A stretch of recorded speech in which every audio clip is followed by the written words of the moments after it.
Hi, everyone. Thanks for joining us today on our Google Hangout on air. For those of you who have never done one of these before, I will just do a brief explanation about how these things work.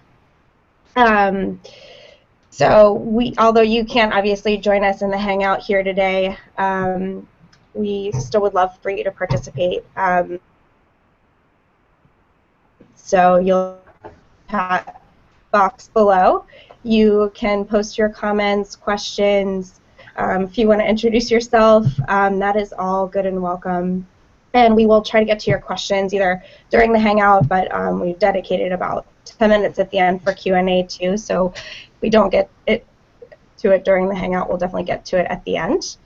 So I'm really excited that we're joined today by our staff based out in Yangon and in Singapore.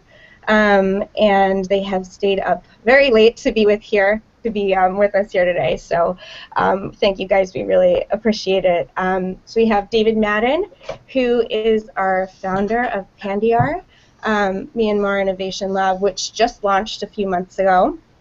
And I think I recognize a lot of the participants here in the Hangout today from our Phandeeyar launch event back in San Francisco in the fall. So you may already know David, and you may already know a little bit about this initiative too. But for those of you who do not, it's a one-of-a-kind space in the heart of downtown Yangon. David, of course, is the founder of Phandeeyar, which means a creation place in Burmese, and it has been described as the center for civic tech in Myanmar. And we're also joined today by Naung Oak, who is heading up our programs. Hi, who is heading up our programs at the lab, and he's going to share with us sort of what's happened since the launch over the last few months. Share with us some exciting events and programs, workshops, classes, all of that great stuff that has been happening over the last few months. And we also have Josh Machletter, who is our Vice President of Europe, Eurasia, and Asia in our Hangout today, and he's joining us from DC, so welcome, Josh. Hello. And I'll throw it over to you, David. Now I'm hoping you can kind of give us an introduction to eHub and how this all got started. Yeah, great. Well, thanks, Amanda. It's really exciting. This is my first ever Google Hangouts live on air. Actually used Google Hangouts quite a lot because it's a product that works quite well in low bandwidth Myanmar. But I've never done one of these live things, so bear with us while we figure it out. But yeah, thanks everyone for joining. Really excited to be able to tell you a little bit about what's been going on at Phandeeyar. Thought it would be helpful to start at the beginning. You know, some of you were with us in the Bay Area back in October and have some of this background, but just for those who don't, let me paint the scene for you. So it's a really exciting time in Myanmar right now. Obviously, there's some pretty big stuff happening after being closed from the rest of the world largely for almost sort of 5 decades. Myanmar's finally opening up, which is fantastic. But it's going to be a long process. There's lots of issues still to be addressed. And in the midst of this sort of democratic transition that's happening, there's this other thing going on, which is a connectivity revolution.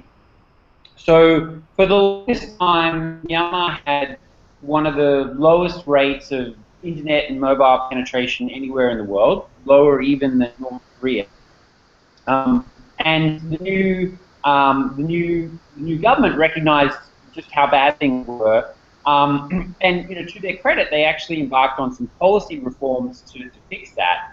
And now we have this sort of crazy situation where we've gone from a single state-owned, monopoly telco, which used to charge, back in the day, thousands of dollars for a SIM card, but even, as recently as a couple of years ago, several $100s for a SIM card. We now have a situation where we have 3 internationally backed telcos racing to connect Myanmar's 51.4 million people. And there's actually a 4th telco lurking just around the corner. The state ISP is actually being given a license, and they've teamed up with an international partner to become the fourth telco, and we expect them to launch pretty soon. So suddenly, there's this flood of 150 SIM cards on the market. All the big cities now, you see ubiquitous kind of marketing for these 3 companies, rapidly rolling out. I saw that the CEO of one of the new companies said that they had already achieved 40% population coverage, and they were expecting to hit 80% population coverage by the end of the year. So Myanmar is getting connected super quickly. Now, that is really great news for those of us who are interested in sort of change and development in Myanmar, because what we've seen in other places around the world is just how powerful connectivity can be. The thing, of course, is that when you have a country like Myanmar, the kind of transformative potential of a connectivity revolution is not going to sort of happen automatically. It's going to need a bit of help, and that really is what Phandeeyar is all about. Phandeeyar is all about trying to harness the potential of this new connectivity in Myanmar, and to really bring together the tech community with other change agents in Myanmar, so civil society, independent media, social enterprises, all the folks out there in Myanmar who are kind of pushing for change. We want to bring technology to them and bring the tech community to them. And so what we're really trying to do at Phandeeyar is to create this place where we can have these different folks who are kind of engaged in trying to improve Myanmar, sort of sparking off each other, and actually building the apps, the websites, and the content as well that's going to accelerate change and development in Myanmar. And we had some great testing of this idea last year in 2014. Some of you had heard about this. We ran 2 hackathons under the banner of Code for Change Myanmar. And there were a few different objectives to those hackathons, but one of the objectives was just to test out this idea, like how ready is Myanmar for doing this kind of work. And I think there's many things that we learned through those hackathons, but 2 of the big ones were, number one, that there's a huge demand from civil society and independent media, real interest in how they can use these tech tools now that they're becoming available to people. And then secondly, that the tech community itself, although it's not enormous, it has some real skills, and they've got real interest too in doing sort of civic-minded things. And so we saw these 2 facts during the course of the 2 hackathons last year, and Naung helped run the second one in September, so he has this background as well. And so what we've been able to do with Phandeeyar is really to take the lessons of 2014 and build on it with our very own space. So that is that's just a little bit of the background, and I know some of you are familiar with it, but for those of you who weren't, hopefully that gives you a little bit of an idea of kind of where Phandeeyar comes from and the context that it exists in. So, as I said, one of the key objectives of Phandeeyar is to bring together these communities that have largely been pretty siloed in Myanmar. Tech tends to exist over here, and independent media over here, and civil society does its own thing. And by having this big, beautiful space, 6,000 square feet, as Amanda said, in the heart of downtown Yangon, we actually want to use that to bring these communities together. And so what I thought maybe Yanong, you could do for the folks on the Hangout is tell them a little bit about our first big event of the year, which was a Peace Tech Exchange, which we held in the middle of January. So I think it's a tremendous example of what we're talking about here by bringing these communities together. Yeah. So we were very lucky that we just launched Phandeeyar in December of last year, and when January rolled around, we started with a whole list of events, and one of the biggest events in January that we had was this thing called the Peace Tech Exchange. I'll just put in a link from that we did a write-up about.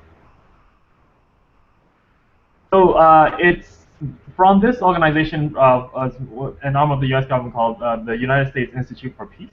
So they go around in lots of cities all over the world and do these peace tech exchanges, where they've done it in sort of like places like Kabul in Afghanistan and in Iraq and various places all around the world. And what the main issue they want to tackle is with to take the technology communities that are in these places and sort of like take other technology practitioners from other places in the world and get them to meet with civil society organizations to look at ways to use technology to enhance the work that civil society organizations are already doing in the countries. So the issue for Myanmar specifically was that, I don't know if you guys are familiar with what's been happening, but as Facebook has become very popular, and not just Facebook, but also other social media platforms, it has become an avenue through which sort of rumors have spread, and there has been sort of like ethnic tensions in the country, specifically with some people from different religious backgrounds.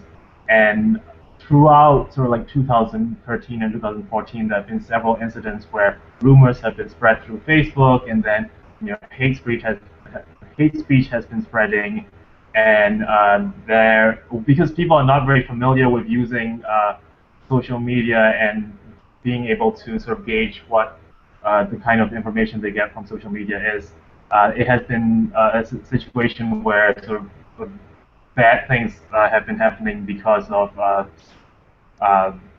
dangerous speech that's been spreading through social media. So what we centered the event around is looking at ways in which we can take what the tech trainers know and get them to enhance what the civil society organizations in Myanmar are already doing. So we assembled quite a large group of civil society participants. So we have, like Amanda and David said before, a huge space in the middle of downtown Yangon, and that whole space was filled out, I think, with over 170 people for 3 days. And out of those 170 people, about 120 of them were from civil society organizations, and they were spread all over, representing every corner of the country, every major religious group.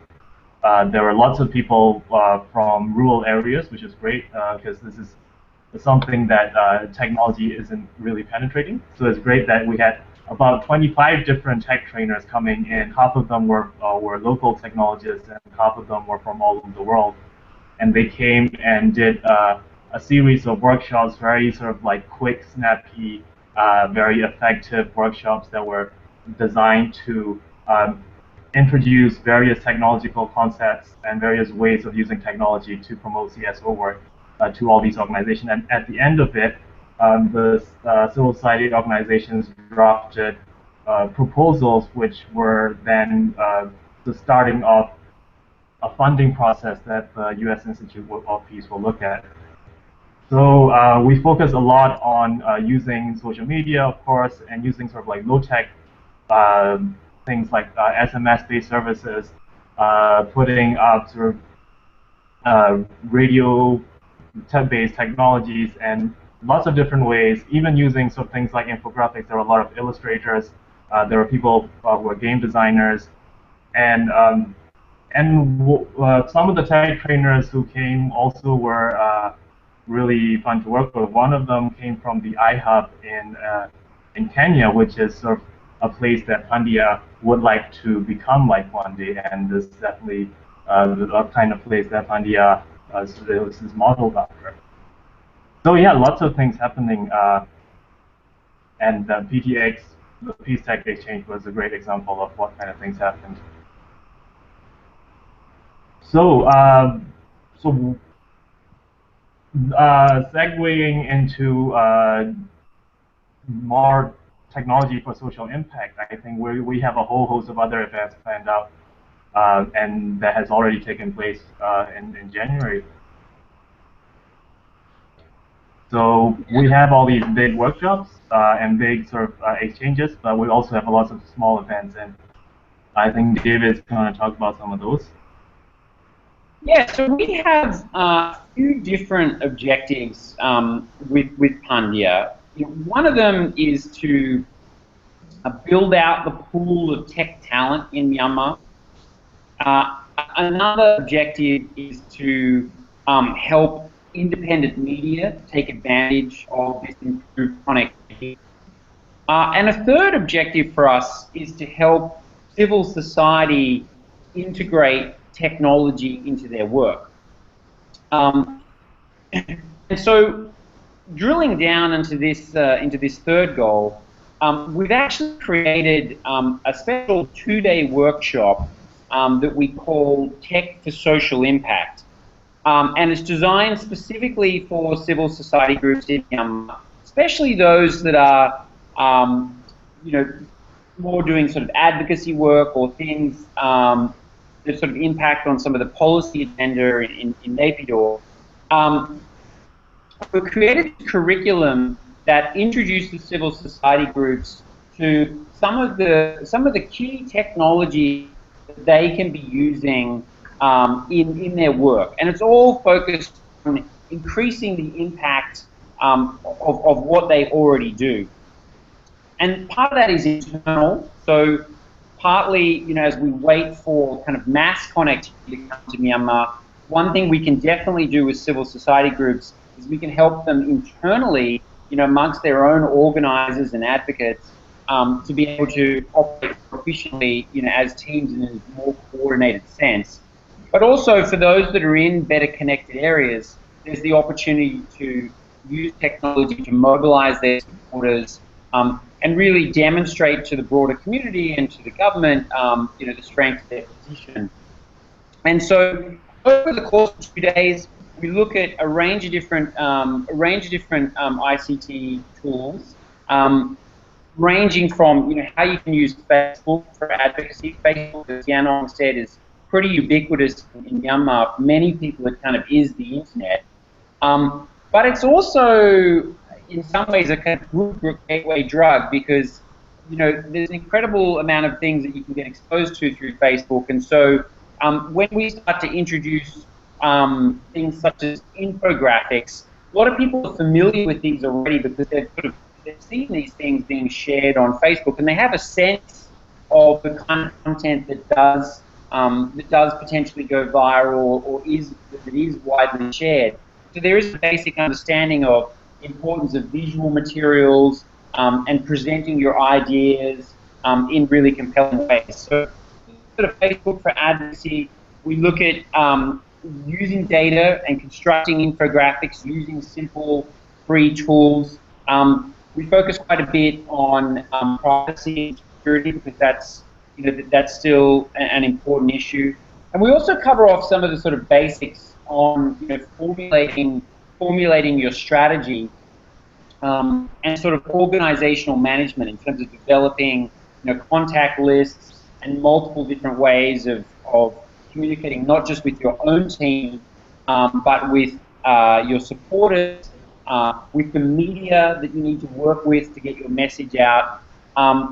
And one of the interesting things about doing this work in Myanmar is the different ways in which people are taking the technologies. So there's a messaging service that some of you might be familiar with called Viber. There are others like it, Line, WhatsApp, You know, in China, it's WeChat. One that's very popular in Myanmar is Viber. Viber actually has more than double the number of users as Facebook, and this is partly because you don't need an email account to open a Viber account, but also because Viber works extraordinarily well in low connectivity. And so, particularly when you get outside of Yangon, when it's mostly 2G, so you have some 3G in Yangon and Mandalay, and even in places like Bago, some of the other smaller places. But once you get out into the rural areas, if you've got connectivity, it's just 2G. And Viber is actually incredibly good at working in low bandwidth conditions. And so when we look at the way in which people are using different technologies, Viber is one of the really popular ways. So it's almost as common to have a Viber group. You can create a group on Viber as it is to have a Facebook group, and almost a Facebook group in Myanmar. So I think there's a question here from Carolyn, which is about reaching rural populations. And this is a really, really good question, because for those of you who are familiar with Myanmar, it's very, very rural. There's maybe 70% of the country is rural. And we're obviously based in Yangon.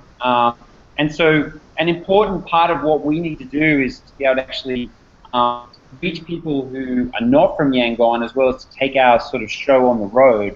And as Yangon mentioned, at the Peace Tech Exchange, we were able to bring a lot of people into Yangon. And what we've seen was that was actually a really powerful way of kind of getting the word out about what we do. And so when we've been receiving applications for this Peace Tech Exchange, more than half the applications, and we've received maybe 70 or 80 applications now for these Peace Tech, these Tech for Social Impact workshops, and more than half of these applications have come from areas outside Yangon. So in cases where people have been where Yangon is kind of reachable by sort of a reasonably short bus ride, we've actually been able to bus people in to Phandeeyar. But we've been mapping where the sort of critical mass is of interested participants in the workshop, and it looks like we're actually going to have the workshop on the road, certainly to Mandalay, probably after the water festival. But there are probably other sort of cities as well where we think there may be a kind of critical mass of kind of interested civil society groups who could participate in this workshop.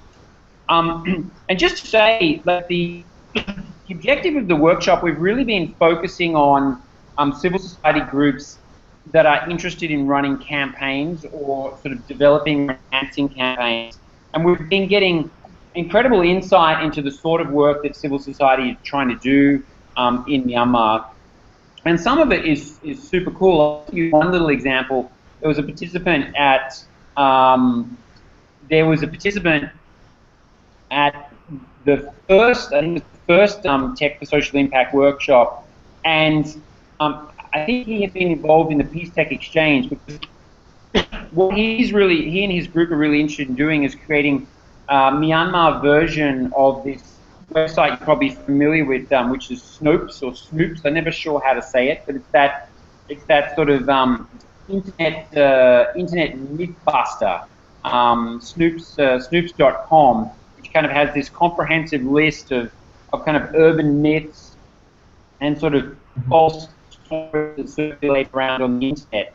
And so in the Myanmar context, where there is an incredible rumor mill and most of it is not true, having a central resource for those people who are working on peace and intercommunal harmony issues, as well as journalists and others that are trying to report on stories, that'd be a real asset. So we're hoping to work with projects such as that through the social impact workshops, and I think there's going to be a lot more projects like that come to light. So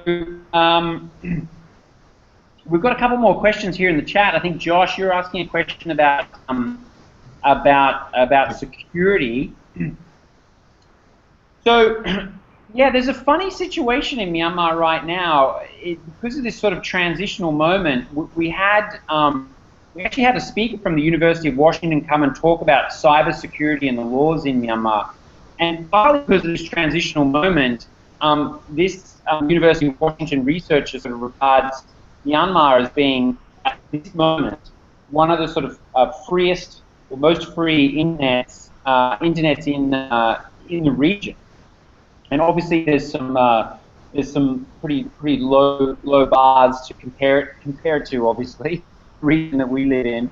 But it's quite remarkable that, because of sort of holes in legislation and things, right now things are pretty free. But I think Josh asked this great question about security, and it's something that we're very focused on, and figuring out how we address some of the gaping security holes that exist in services like Viber and frankly Facebook is going to be important to keeping advocates and activists safe. And that's something we're going to have to do a lot more work on over the course of the next year or so.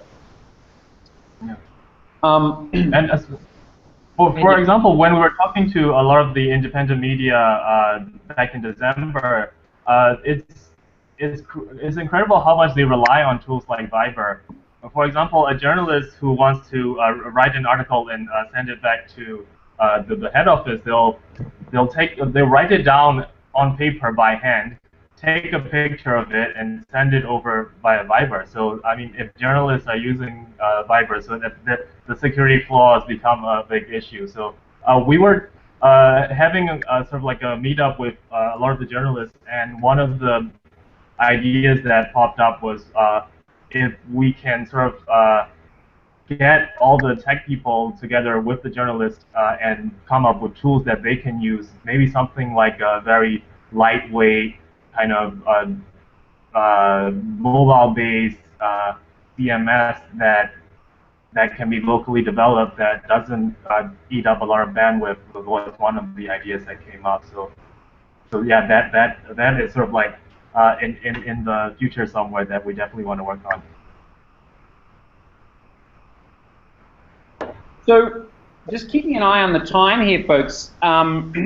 Maybe we can just give you a little bit of a glimpse at some of the things that are coming up in the next few months at Phandeeyar. So, Naung has been working on a great project, which is going to be coming to fruition in March. Naung, why don't you tell us about the design thinking workshop? Right. So in the middle of March, we're going to have a 3-day workshop that's going to guide sort of early stage startups through the design thinking methodology that sort of is famously practiced by the Stanford D School, and also by sort of big design strategy firms such as Frog and IDEO. And I think one of the big things about the tech scene in Myanmar right now, and the startups and the non-tech startup scene as well, is they have technical skills, but not necessarily all the skills you need to come up with the actual product that they can put to market that actually addresses the particular needs that the country needs. And I think we, as Phandeeyar and sort of similar organizations, can go a long way in sort of like coupling the tech talent with sort of other ways of thinking, and sort of get them to move into other ways of thinking that will greatly benefit sort of the developing market here. So what we're going to do is getting sort of 3 different groups of startups. So the first is sort of like, there's a little bit of an audio issue here, so whoop, I think we picked him back up again. Okay. Yanon? Yep. Okay, it looks like you've frozen for a little bit there. But thank you for that response. We actually have a question from Cameron, and she asked, hold on, let me pull it up. She says, in looking at the types of apps and programs being developed at Phandeeyar, what have you learned about the specific online needs or habits of Burmese netizens? Do David and Medicine? Adam, you want to take that one, or? The question, can you say, okay. Go ahead, Naung. Can you just...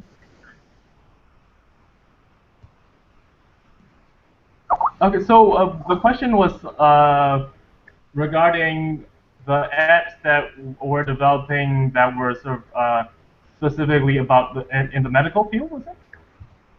I think it wasn't medicine. I think it was Burmese. Did you say Burmese netizens, Amanda? Netizens. Netizens. Netizens. Okay. Netizens, right. So in terms of so we have so one of the groups that we work very closely with is this group called the Open Myanmar Initiative. I'll put that link to their homepage right here.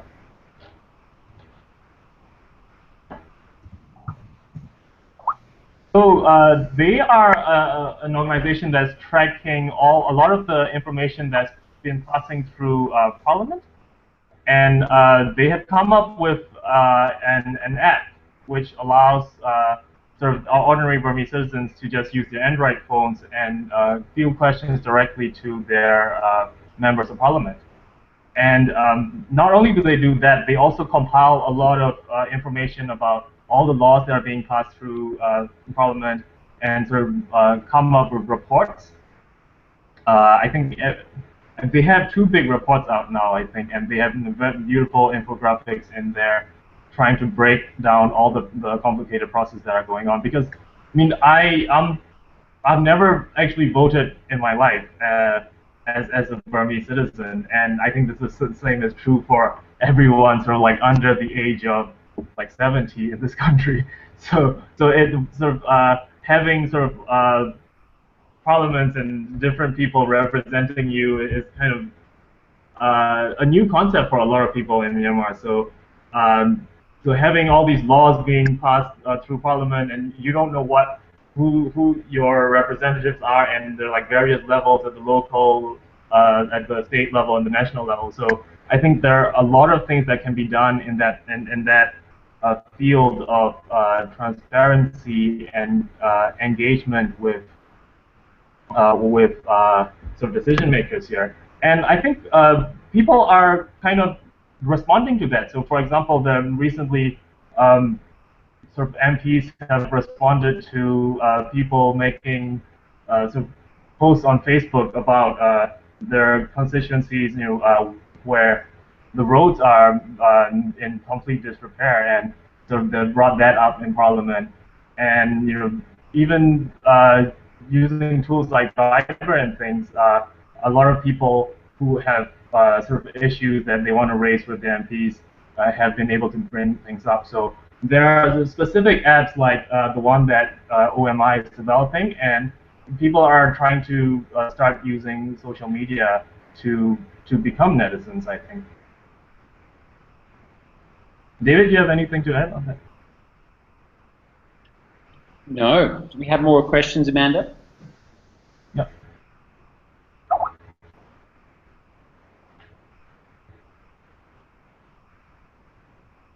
Josh, you have a question?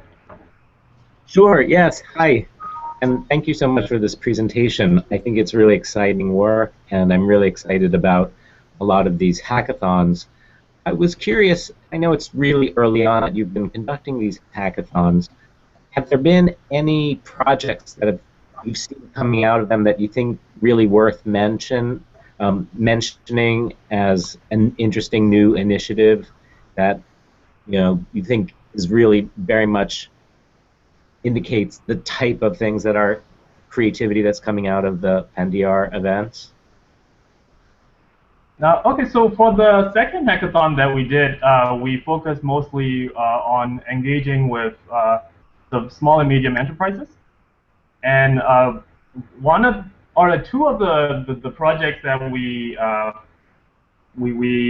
of got out of the hackathon was, one of them was we were working with this kind of what was it? Oh, this school which required sort of feedback from the students to the teachers, but in a way that's much more engaging and not just a form that you fill out at the end of the day. So this was from a school that was teaching English to sort of like the middle class Burmese people in Yangon. But we've had an NGO that wanted to take the same idea and apply that to sort of monastic education, because that is still plays a large part in the rural areas in the country. So we have a startup now who's like taking that on as a side project, developing an iteration of that idea that came out of the hackathon and applying that to doing student feedback in monastic education. So that's one cool project that came about. And that sort of happened kind of spontaneously. People just emailing each other, and then we kind of just put them together. And another cool project is that we have this organization that trains sort of like micro entrepreneurs, and they wanted to create an app which will teach sort of basic accounting skills to sort of micro entrepreneurs who have less like 1 to 3 staff, so doing sort of like crafts and things like that. And so that has actually taken off. They have started building that app out from just a prototype. I don't know if they're working with the team in the hackathon that built the prototype for that app, but they are going forward, and they're going to launch it in the coming months, I think. So that's great. Yeah. So, and if I could add, it's a pretty big year in Myanmar. The most notable thing coming up, obviously, is the election. They're planning to have an election later this year, and a lot of the things that we've been working on, the sort of things that might play a helpful role in that election, and we're going to continue to build up through the course of the year. So an example of that would be that we had a great workshop just this last weekend on storytelling using data and infographics. And obviously, an election is a great kind of data moment. Helping both media, independent journalists, and advocacy groups, understand, recognize a story, be able to interpret data, be able to use that data in a reliable and accurate way, and also to present it in an interesting way that's easy to understand through infographics is really important. So we're laying the groundwork for a lot of sort of skills that we think are going to be quite important sort of later in the year, whether it's design thinking or working with data and infographics. These are all things that we think are going to be pretty important in Myanmar this year. So I'm seeing another question here. Yeah, what have been the big surprises for us? Well, I think I think one of the things that we actually underestimated, and this might sound a bit funny because the whole kind of vision behind Phandeeyar was to have sort of a space where we could bring people together. And one of the things that we sort of underestimated was just literally the volume of opportunity for us to take advantage of that. So because we have our own space, it's quite easy for us to put on events. And Myanmar is getting a lot of attention right now, and it turns out there are an incredible amount of people coming through Yangon, and we're pretty plugged into that. And so we've been actually at an unsustainable pace because we've been putting on sort of 2 to 3 events in addition to these workshops and things almost every week. It's great because it's exposing people to lots of big international ideas and the sort of thing that we think is going to help accelerate this digital leapfrog. But we really actually underestimated just how beneficial it would be to have a space where you can quickly and simply take advantage of a really relevant speaker who happens to be passing through town. As for the difficult parts, I think the difficult parts weren't very surprising. It's just the same things that we've been having to deal with living in Myanmar.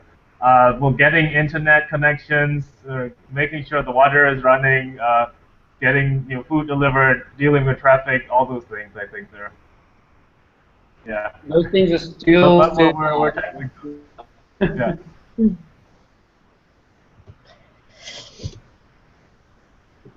That's great. Well, I'm just want to let you guys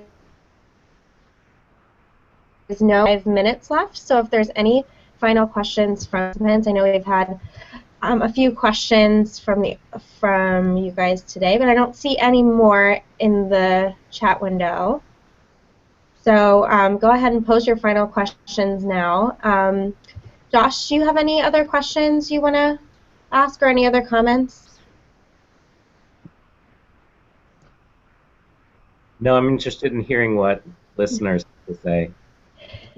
Great. Well, I don't think I have any other questions. So if that's the case, I will sort of pass it along to David and Yanon for any final thoughts before we end the Hangout. Yeah, thanks, Amanda. So I guess the sort of final thought from my perspective is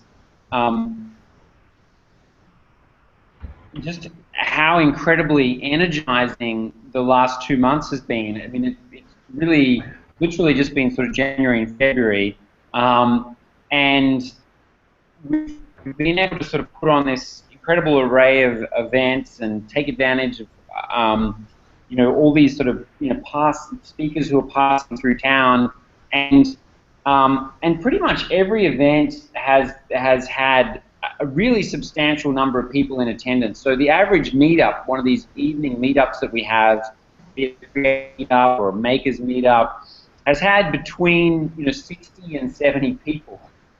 Actually, 2 people for a meetup.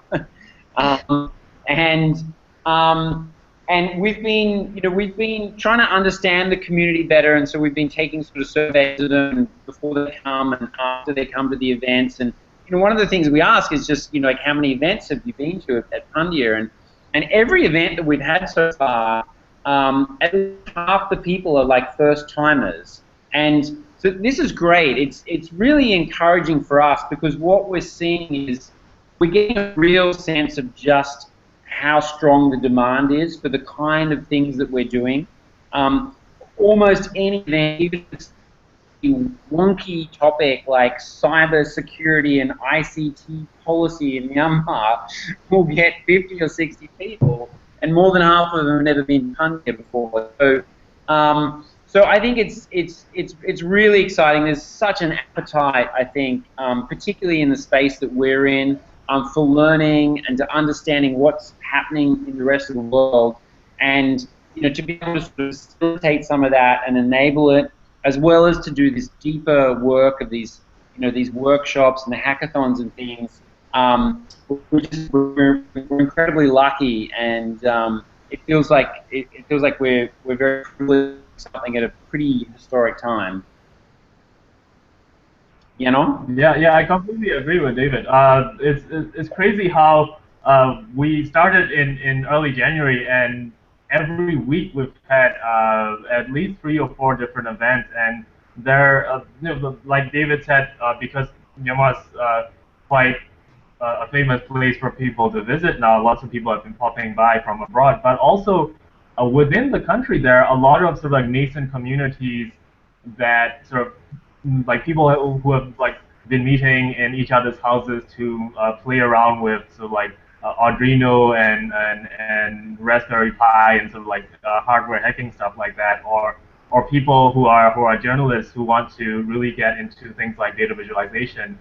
They just are like sort of coming around to Phandeeyar just to use the space to do their own events. And every time I go back to Phandeeyar, there'll be like some random group there just talking, planning out a new event, and that's, I think that to me is really cool.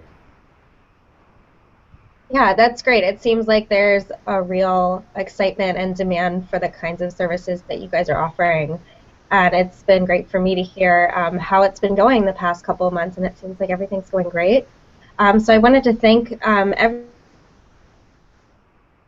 everybody. This has been just a really a great conversation and introduction to the wonderful work that you guys are doing over there in Yangon, and we're looking forward to getting more updates as they come. Thank you, David. Thank you, Jan, Josh, for joining us in the Hangout today, and thanks to all of you who are watching at your desks at work or at home, and for participating in the Hangout today.